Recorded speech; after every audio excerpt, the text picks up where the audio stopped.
de los derechos humanos y los derechos humanos regulados en la Constitución Política de la República de Guatemala. Y solo voy a poner la presentación y ahorita comenzamos.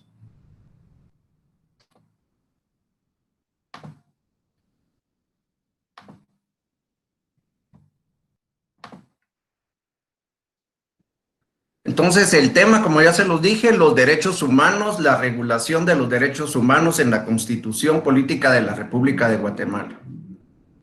El objetivo de la clase para esta semana, que el estudiante de la Universidad Rural de Guatemala adquiera los conocimientos necesarios sobre el tema de los derechos humanos, su concepto, antecedentes, qué son los derechos individuales, los derechos sociales y económicos y la regulación de los derechos humanos en la Constitución Política de la República de Guatemala, qué son los derechos, qué son las garantías individuales que nos proporciona nuestra Constitución, la intervención del Estado, así como el Procurador de los Derechos Humanos.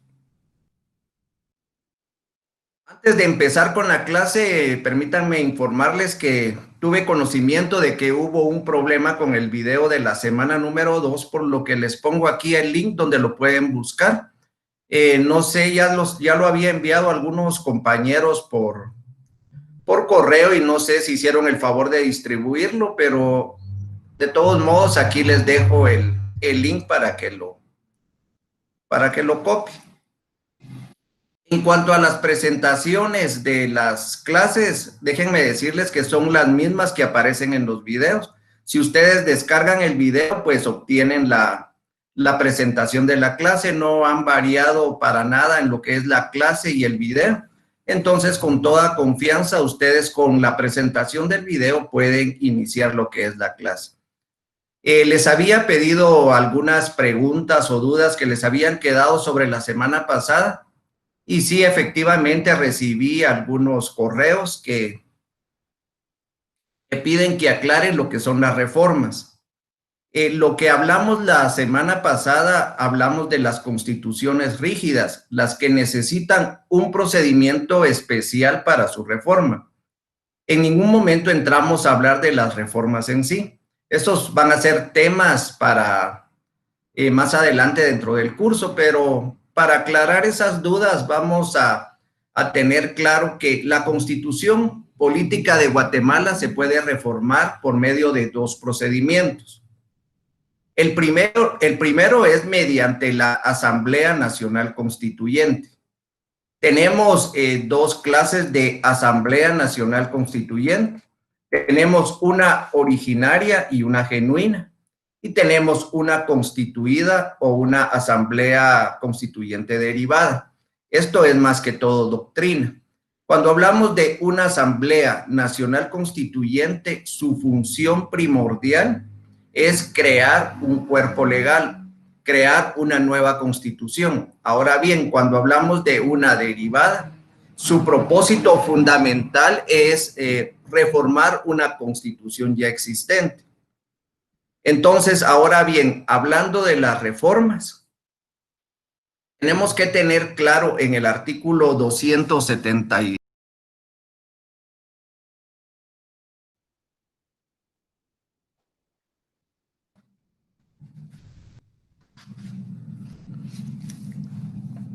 reformas a la Constitución. Tienen iniciativa para proponer reformas a la Constitución el presidente de la República. Claro que en Consejo de Ministros, no solo el presidente, con todos sus ministros. 10 o más diputados al Congreso de la República, la Corte de Constitucionalidad y el pueblo mediante petición dirigida al Congreso de la República por no menos de 5,000 ciudadanos debidamente empadronados por el Registro de Ciudadanos. En cualquiera de los casos anteriores, el Congreso de la República debe de ocuparse sin demora alguna del asunto planteado. Entonces, ellos tienen iniciativa para reformar la Constitución. La Constitución se va a reformar mediante dos procedimientos. En la clase pasada yo hablé de la rigidez de la Constitución y mencioné que, según algunos autores, es 3 veces rígida, tomando en cuenta los artículos pétreos, los que no se pueden reformar. No es que existieran 3 procedimientos distintos, así como me lo expresaron en algunos correos. Los procedimientos son 2. Uno, mediante Asamblea Nacional Constituyente, y el procedimiento número 2 lo puede reformar el Congreso siempre y cuando exista una ratificación por medio de consulta popular. Y eso fue lo que leímos la semana pasada. Ahora bien, ¿qué artículos se pueden reformar por medio de Asamblea Nacional Constituyente? Yo les dije algunos de la parte dogmática. Si leemos el artículo 278 para reformar este o cualquier artículo de los contenidos en el capítulo 1 del título 2, tenemos que ver cuál es el capítulo 1 del título 2. Vayamos a nuestra Constitución para que quede claro esto. El capítulo 1 del título 2 son los derechos humanos. ¿Y dónde termina este capítulo 1 del título 2? Busquemos el artículo 46, porque aquí empieza el capítulo 2. Entonces, los artículos que se pueden reformar mediante Asamblea Nacional Constituyente, que nos indica el artículo 278, son los derechos humanos, que va del artículo 3 al artículo 46. Ahora lo hago así específicamente. La semana pasada solo les dije parte de la parte dogmática, porque estábamos hablando de las características de las constituciones, y una de esas características era la rigidez. Entonces, ahora bien, ya hablando en sí de las reformas, porque me solicitaron que les aclarara eso, entonces déjenme decirles que del artículo 3, porque es el título 2, o sea que el artículo 1 y 2 solo lo puede reformar el Congreso. Del artículo 3 al 46 lo puede reformar la Asamblea Nacional Constituyente. Ahora bien, leamos el artículo 278 para que ustedes comprendan un poco más sobre el tema.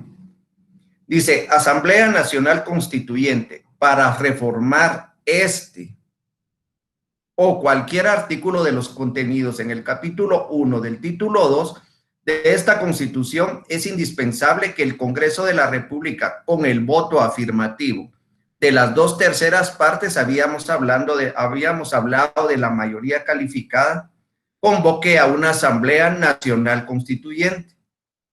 En el decreto de convocatoria señalará el o los artículos que haya de revisarse y se comunicará al Tribunal Supremo Electoral para que fije la fecha en que se llevarán a cabo las elecciones dentro del plazo máximo de 120 días, procediéndose en lo demás conforme a la ley electoral constitucional. Entonces tenemos que tener claro qué dice el artículo para reformar este. O sea que el artículo 278 también se tiene que reformar mediante Asamblea Nacional Constituyente. Entonces, ¿qué dice la diapositiva? Procedimiento de reforma constitucional. Mediante la convocatoria de una Asamblea Nacional Constituyente, si lo que se propone reformar es el artículo o los artículos de los comprendidos del artículo 3 al 46, que regulan los derechos humanos individuales, o el artículo 278, entonces tiene que seguirse el procedimiento de convocar a una Asamblea Nacional Constituyente. Para que se pueda convocar a dicha Asamblea Nacional Constituyente, primero el Congreso de la República, y fue todo lo que leímos en el artículo 278. Ahora bien, el segundo procedimiento es el que hace el Congreso y con una ratificación de ciudadanos mediante consulta popular. ¿Qué artículos se pueden reformar? El 1, el 2, del 47 al 280, el 281 es un artículo pétreo, es irreformable. Me escribían algunos correos donde me preguntaban, pero el artículo 281 no se protege a sí mismo, o sea que se puede reformar. Entonces, revisando un poco de jurisprudencia, encontré la Corte de Constitucionalidad, aunque sin explicar por qué ni entrar en detalles, tal vez por considerarlo evidente, también ha señalado que el artículo 281 no puede ser reformado. Ello puede observarse en el expediente 931-98 considerando 2, en el que otras cosas se señala. El Congreso de la República tiene facultad para constituirse en poder constituyente derivado, o sea, Asamblea Nacional Constituyente derivada, que es solo para reformar. La originaria, pues, es para crear un cuerpo legal, con capacidad para aprobar textos de reforma de la Constitución política, exceptuando los referidos en el capítulo 1 del título 2, que son los artículos del 3 al 46 y los artículos 278, porque lo expresa la ley, y el 281. Entonces, como puede apreciarse, la Corte de Constitucionalidad incluye expresamente al artículo 281, o sea que no se puede reformar, porque me decían, ese artículo no se protege a sí mismo. Y entonces, en el expediente 931-98, Gaceta Jurisprudencial número 51, pueden ustedes consultar las reformas a la Constitución. Entonces, espero haber aclarado sus dudas de la semana pasada en cuanto a las reformas de la Constitución y cuáles son los artículos pétreos que ya los habíamos visto la semana pasada. Ahora bien, entrando al tema de esta semana, los derechos humanos podemos decir que son atributos inherentes a la persona desde que nace hasta que muere. Cuando hablamos de atributos inherentes, son que están apegados a la persona, no se pueden separar de ellos. Nacen desde que nace hasta que muere, incluso desde la concepción. Si revisamos nuestra Constitución Política de la República, en el artículo número 3,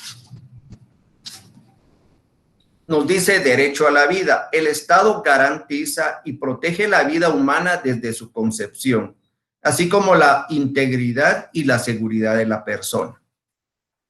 Ahora sigamos. Derechos humanos, para algunos autores, nos dice que son los derechos inherentes al individuo, sin distinción de sexo, edad, religión, preferencia, afiliación política o etnia. Incluye, entre muchos otros, el derecho a la vida, el derecho a la libertad, el derecho a la propiedad y el derecho a la seguridad.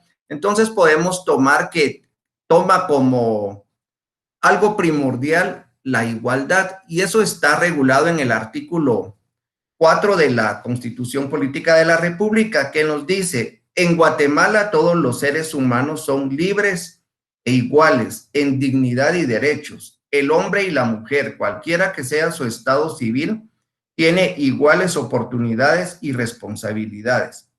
Ninguna persona puede ser sometida a servidumbre ni a otra condición que menoscabe su dignidad. Los seres humanos deben guardar conducta fraternal entre sí. Existen algunas teorías de cómo se originan los derechos humanos. Una dice que son inherentes a la persona, que la persona desde que nace ya con los derechos humanos, por así decir, o solo por el hecho de ser hombre, pues nosotros tenemos la protección y tenemos esos derechos humanos, que son de la naturaleza misma. Esta es una corriente justnaturalista racional. Quiere decir, la corriente justnaturalista racional se basa en la divinidad. Ellos piensan que todo viene de un poder supremo. Entonces, por eso dice que los derechos humanos, pues, son inherentes a la persona y que nacen con ellos por el simple hecho de ser hombres. Vienen de la naturaleza. Ahora bien, existe otra corriente, la corriente positivista o el positivismo, donde nos dice que las normas son las que tienen que proteger los derechos humanos. Entonces todo deviene del hombre. El hombre es el que crea las normas y ellos tienen que regular dentro de esa norma, así como aquí en la Constitución, todas las garantías, mecanismos y procedimientos para la protección de los derechos humanos. Cuando hablamos de garantías constitucionales, no estamos hablando de derechos humanos. Las garantías constitucionales son aquellos procedimientos, aquellos mecanismos que tiene el Estado, que debe de tener todo Estado para garantizar y velar por los derechos humanos de los habitantes. Entonces, como hablábamos en otras clases, el Estado tiene la obligación de proteger la salud mediante la creación de hospitales, de proteger la educación mediante la creación de escuelas, programas de seguridad para proteger la seguridad. La seguridad, la educación y la vida, pues y la salud son derechos humanos individuales. Y las garantías son los procedimientos para proteger esos derechos humanos. Ahora bien, si leemos algunos libros de diferentes autores, denominan de diferentes maneras a los derechos humanos. Algunos llaman derechos fundamentales, otros les llaman derechos del hombre y algunos les dicen derechos humanos y libertades fundamentales. Este es un concepto que utiliza la Organización de Naciones Unidas. Cuando hablamos de los antecedentes de los derechos humanos, es importante mencionar la cronología histórica que se ha dado desde que surgieron los derechos humanos hasta nuestros días. Remontando, se puede decir que los derechos humanos pues nacieron con el hombre mismo y que con la civilización nacen con la humanidad misma y siempre han estado al lado del hombre, pero han ido evolucionando de acuerdo a las necesidades de cada época. Entonces, si nos remontamos a Ciro el Grande, primer rey de Persia, 539 años antes de Cristo, podemos decir, Ciro el Grande pues fue el primer rey de Persia y entre uno de los acontecimientos históricos más importantes fue la conquista de Babilonia. A pesar de que Ciro el Grande era un rey conquistador, era un rey déspota, un rey, como por así decirlo, tirano, dentro de los acontecimientos más importantes que surgieron fue lo que sucedió después de la conquista de Babilonia, que ahí fue donde vino el rey Ciro y abolió la esclavitud como primer indicio de los derechos humanos. También le dio a las personas la libertad de profesar la religión que ellos quisieran. También quitó la distinción de razas. Todo esto Ciro pues lo plasmó en una figura en forma de cilindro, en un lenguaje, una escritura cuneiforme, o sea, de formas, en idioma arcadio dicen los libros, y eso lo plasmó en un cilindro que se llama el cilindro de Ciro, por eso recibe ese nombre, que podemos decir que es el primer indicio de lo que son los derechos humanos. Entonces tienen que tener claro eso, el primer indicio de los derechos humanos lo establece el cilindro de Ciro. ¿Qué es el cilindro de Ciro? Es una forma, como su nombre lo indica, en forma de cilindro donde están contenidos algunas disposiciones que regulaban los derechos humanos en la actualidad. Luego de esto, pues Grecia era la que imperaba casi en toda Europa y siempre habían preferencias en cuanto a los nobles y todo. Sí habían derechos humanos, pero no era para todas las personas. Era únicamente para ciertas categorías de personas, por así decirlo, y los demás pues estaban en una esclavitud total. Viene Roma y conquista Grecia, pero no llega a abolir lo que es la esclavitud. Y aquí es como nace con Espartaco lo que es la Carta Magna del año de 1215. Esta es un documento que su función principal era limitar el poder absoluto del rey de aquel entonces. El rey pues tenía un poder total, podía colocar arbitrios, a esclavos, vender esclavos, negociar con las personas, pero no tenía una limitación. Este fue el propósito de la Carta Magna del año de 1215. Dentro de la Carta Magna, pues se trataron algunos derechos que todavía se regulan en algunas constituciones y su influencia fue tal que algunas constituciones todavía se les dice Carta Magna. Aquí en Guatemala, si ustedes ven algunos actos protocolarios, pues todavía dicen, según nuestra Carta Magna, Constitución Política de la República de Guatemala, pero es un término mal dicho, ya que una Carta Magna, pues, es la que promulga un rey. Entonces, dentro de los derechos que existían en la Carta Magna y todavía algunas constituciones las regulan, tenemos lo que es la separación de la iglesia y el poder, no arrestar a nadie, ¿verdad? Si no ha cometido algún delito o falta, se dice que el hombre es libre, no se puede desposeer de sus bienes a ninguna persona. Todo esto serán derechos regulados en la Carta Magna de 1215.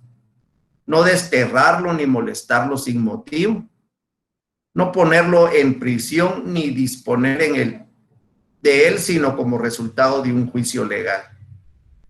Algo importante desde aquí era no negar ni retardar la justicia y la libre circulación nacional e internacional. Entonces, esto era en sí la Carta Magna. Claro que tuvo algunas reformas o algunas adiciones, como la Petition of Right del año de 1628. ¿Cuál era la función de esta petición de derechos? Pues el rey Carlos I imponía impuestos y el parlamento no estaba de acuerdo con esos impuestos.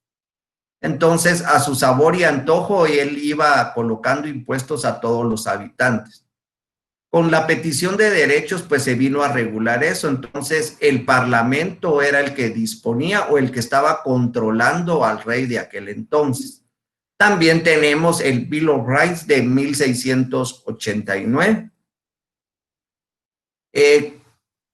Y la Declaración de los Pueblos de Virginia del año de 1776, que este fue el primer antecedente del nuevo continente. Cuando fue todo lo de las revoluciones en Inglaterra, la Carta Magna y las colonias que habitaban en los Estados Unidos, se influenciaron por aquellas revoluciones, aquella independencia de la corona real. Entonces, estas colonias que habitaban en Estados Unidos, queriendo imitar a las colonias de Europa, pues vienen y dan la Declaración de los Derechos del Pueblo de Virginia en el año de 1776 como primer antecedente en el nuevo continente. Luego, 13 años después, pues sucede lo que es la Revolución Francesa y se constituye lo que es la Declaración de los Derechos del Hombre y del Ciudadano en el año de 1789, donde el fin primordial era la igualdad entre todos los hombres. Algo importante también es la Constitución de los Estados Unidos Mexicanos en el año de 1917, la Constitución de Weimar, Alemania, en el año de 1919, por primera vez aparece la igualdad de género entre hombres y mujeres. Esto fue en la Constitución de Weimar en 1919, donde aparece la igualdad de géneros entre hombres y mujeres. Después de las tremendas violaciones de los derechos humanos que se dieron en la Primera y Segunda Guerra Mundial, que terminó en 1945, pues se da lo que es la Declaración Universal de los Derechos Humanos para garantizar que todos los habitantes a nivel mundial gozaran de los derechos inherentes a toda persona que tienen que tener para llevar una vida digna. Entonces, el propósito de los derechos humanos es la dignidad de las personas. Esta Declaración Universal de los Derechos Humanos se firmó el 10 de diciembre de 1948 en París. Es un documento de 30 artículos nada más que ha regido a todo el mundo y que ha sido traducido en más de 500 idiomas. Ahora bien, ¿cómo se dividen los derechos humanos? Tenemos derechos individuales y tenemos derechos sociales.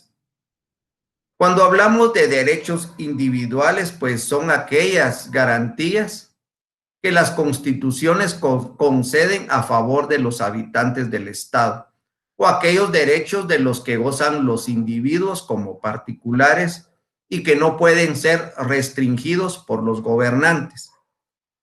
Vamos a hacer un paréntesis aquí, una pausa, y para la otra semana vamos a ver cómo se pierden las garantías constitucionales, y para eso necesito que adquieran la ley de orden público, que vamos a trabajar de acuerdo a esa ley. Entonces, ¿cómo se pueden restringir o las garantías para proteger los derechos individuales? Entonces, continuemos con la diapositiva. Siendo, por tanto, inalienables, no se puede, inmanentes, que no se pueden despegar de la persona, inalienables, no se pueden transferir, e imprescriptibles, que no tienen vencimiento, solo con la muerte, como lo habíamos visto en el concepto principal. Entre ellos tenemos lo que es el derecho a la vida, el derecho a la libertad y el derecho de igualdad. En la Constitución Política de la República de Guatemala, estos derechos están garantizados del artículo 3 al artículo 46. Revisemos algunos solo para tener una idea. Entonces, tenemos lo que es el derecho a la vida, artículo 3, artículo 4, libertad e igualdad. Podemos mencionar la libertad de acción como un derecho, la detención legal en el artículo 6. Podemos mencionar el derecho a defensa, artículo 12.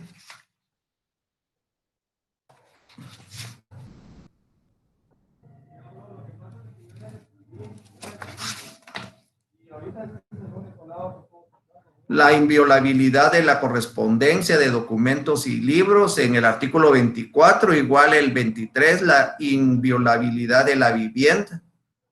El derecho a la libre locomoción, artículo 26, que ahorita está restringido. El artículo 27, derecho de asilo.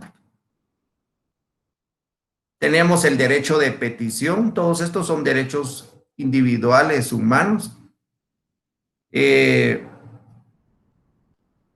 Derecho de asociación, importante el derecho a la libre emisión del pensamiento, artículo 35. La propiedad privada, la tenencia y portación de armas, los derechos de autor y el artículo 46, el derecho de libertad de industria. Es importante mencionar el artículo 44, que nos habla de los derechos inherentes a la persona y nos dice: los derechos y garantías que otorga la Constitución no excluyen otros que, aunque no figuren expresamente en ella, son inherentes a la persona. El interés social prevalece sobre el interés particular. Serán nulas ipso iure las leyes y las disposiciones gubernativas o de cualquier otro orden que disminuyan, restrinjan o tergiversen los derechos que la Constitución garantiza. Y esto es en sí la supremacía o el principio de supremacía constitucional, ¿verdad? Que todas las leyes ordinarias deben de observar a la ley fundamental. Ahora bien, Los derechos sociales se puede decir que son prestaciones positivas del poder público o la creación de condiciones sociales para el desenvolvimiento de la personalidad. Es deber del Estado crear todas aquellas situaciones para que nosotros tengamos una vida digna, llamado también derecho a plenitud humana o desarrollo integral de todo individuo como miembro de una comunidad política con la ayuda del Estado.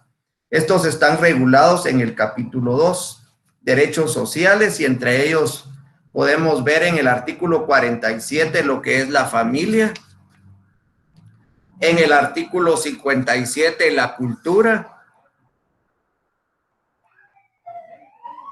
el artículo 66 comunidades indígenas, el artículo 71 educación, el artículo 82 las universidades, el artículo 91 el deporte y la sección salud, seguridad y asistencia social, el trabajo también en el artículo 101, trabajadores del Estado, artículo 107, y el régimen económico social. Entonces, en sí, estos son los derechos sociales que rige la Constitución Política de Guatemala. Clasificación de los derechos humanos, podemos decir que existen derechos de primera generación, derechos de segunda generación, de tercera generación. Algunos autores pues ya establecen una cuarta generación que se refiere a aquellos derechos informáticos que nosotros tenemos como ciudadanos. Cuando hablamos de los de primera generación, derechos civiles y políticos es el nombre. Entre estos tenemos lo que es la libertad y la participación en la vida política. Incluye la libertad de expresión regulada en el 35 de la Constitución, el derecho a un juicio justo, la libertad de circulación, la libertad de religión y el sufragio, que están contenidos dentro de los derechos humanos individuales. Los de segunda generación, pues, son los derechos sociales, también llamados derechos económicos, derechos sociales y derechos culturales. Aseguran a los diferentes miembros de la ciudadanía igualdad de condiciones y de trato. Incluyen el derecho a ser empleados, la protección del trabajo, los derechos a vivienda, a la educación, a la salud, así como la seguridad social. Y los derechos humanos de tercera generación, pues los derechos de los pueblos o de solidaridad. Se forma por los llamados derechos de los pueblos, a la paz, al desarrollo económico, el derecho a un ambiente sano. Entonces, clasificación de los derechos humanos de primera, segunda, tercera generación. En la diapositiva no coloqué los de cuarta generación, pero hay autores que nos hablan de los derechos humanos de una cuarta generación. Los derechos humanos en las constituciones de Guatemala. Tenemos que tener claro desde la primera clase que aquí en Guatemala hubieron dos periodos, un periodo preindependiente y un periodo independiente.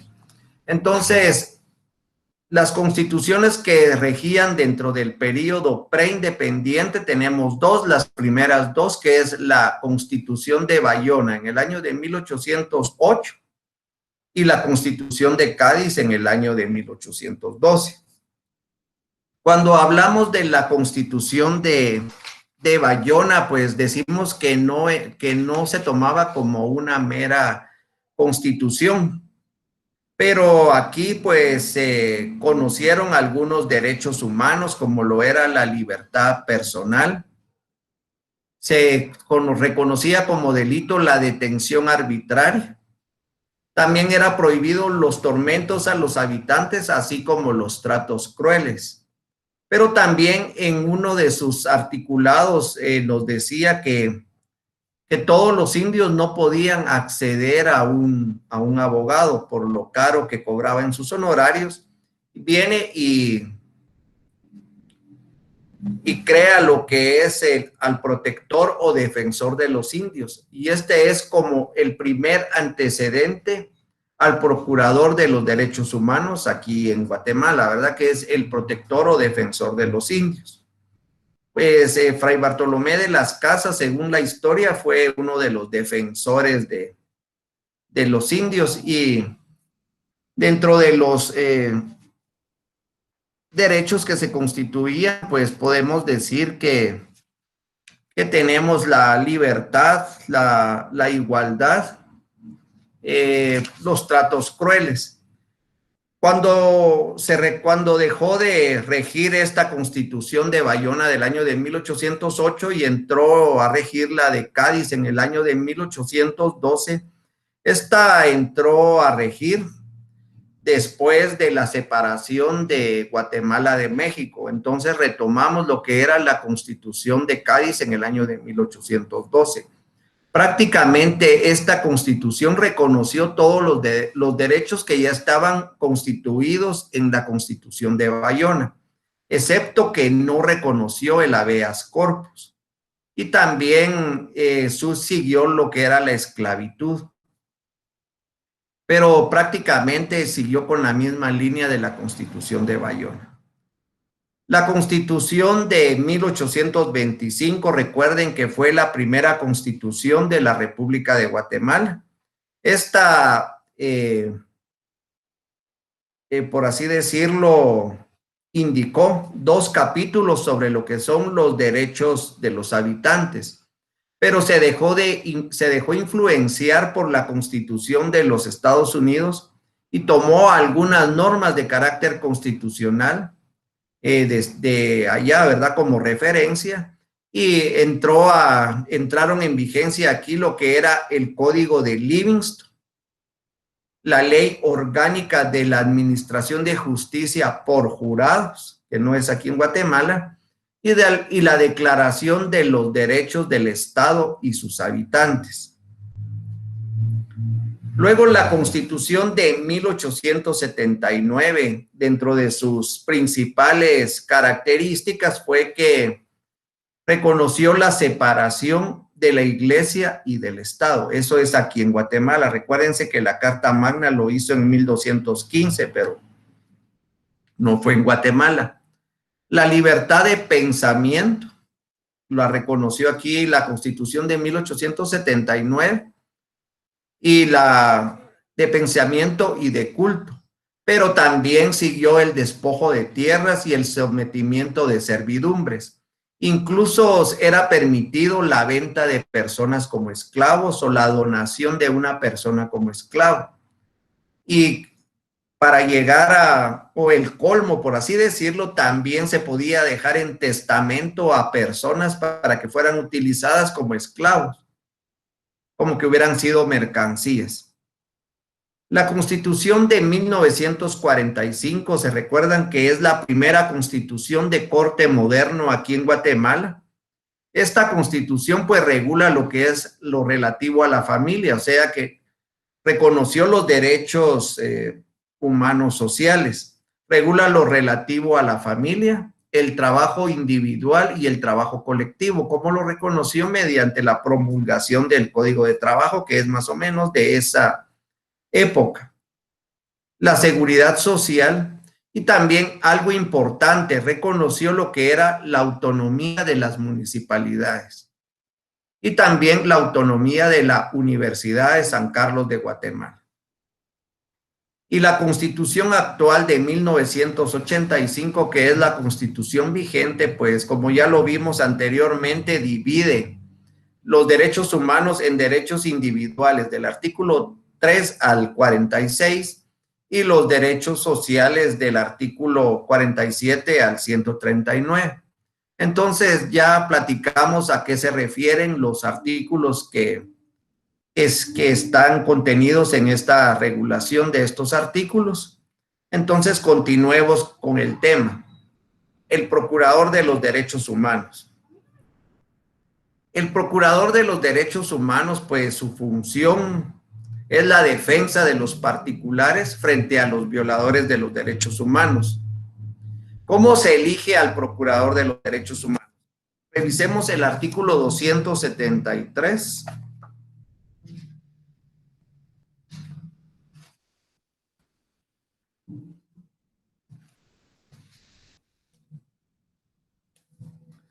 El Congreso de la República designará una comisión de los derechos humanos. ¿Cómo se forma esta comisión de derechos humanos?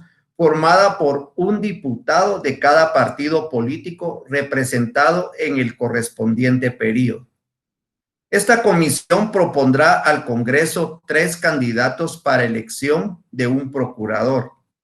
En este caso, el licenciado Jordan Rodas, ahorita el actual procurador de los derechos humanos, que deberá reunir las calidades de los magistrados de la Corte Suprema de Justicia y gozará de las mismas inmunidades y prerrogativas de los diputados al Congreso. La ley regulará las atribuciones de la Comisión y del Procurador de los Derechos Humanos a que se refiere este artículo. Como recomendación, lean la ley de la Procuración de la Comisión de Derechos Humanos, y del Procurador de los Derechos Humanos. El Procurador de los Derechos Humanos, pues, es un comisionado del Congreso de la República para la defensa de los derechos humanos que la Constitución garantiza. Tendrá facultades de supervisar la administración. Ejercerá su cargo por un periodo de 5 años y rendirá un informe anual al Pleno del Congreso con el que se relacionará a través de la Comisión de Derechos Humanos. Entonces, es importante mencionar que es un comisionado del Congreso. Quiere decir que él no está bajo ninguna dependencia, no es, por así decirlo, un empleado del Congreso, sino que tiene las mismas facultades que tienen los diputados y las mismas prerrogativas. Es importante mencionar el tiempo, ¿verdad?, que debe de durar el Procurador de los Derechos Humanos. Su periodo es de 5 años, como ya lo vimos en la ley, y es elegido mediante una terna. Esa terna, pues, la elige la Comisión de los Derechos Humanos. ¿Cómo se forma? Pues un diputado de cada partido político representado en el Congreso forma la Comisión de los Derechos Humanos. Dentro de sus atribuciones, pues el artículo 275 nos dice qué atribuciones tiene el Procurador de los Derechos Humanos. Ya nos pasamos, solo denme unos minutitos para terminar.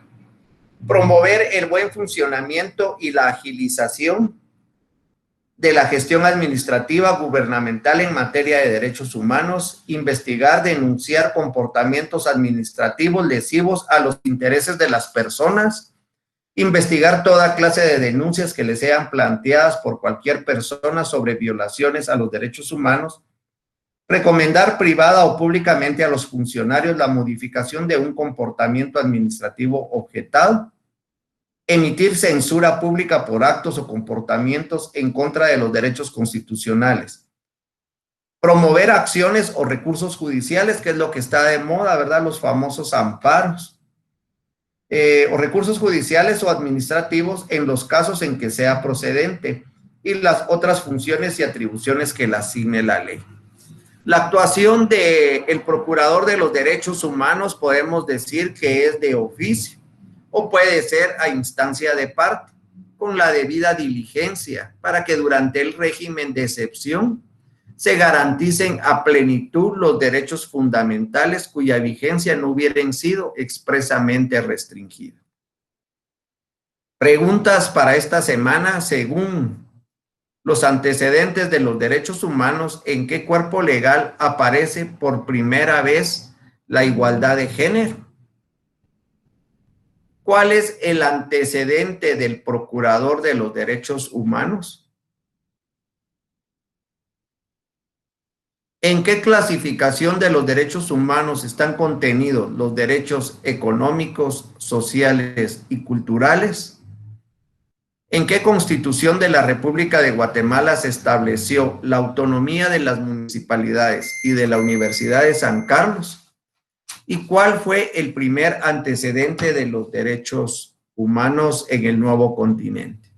Antes de terminar, quiero darles gracias por su atención y recuerden que cualquier duda la pueden enviar al correo institucional y con gusto la siguiente semana tomaré algunos minutitos, no tantos como los de la clase de hoy, para poder resolver sus dudas.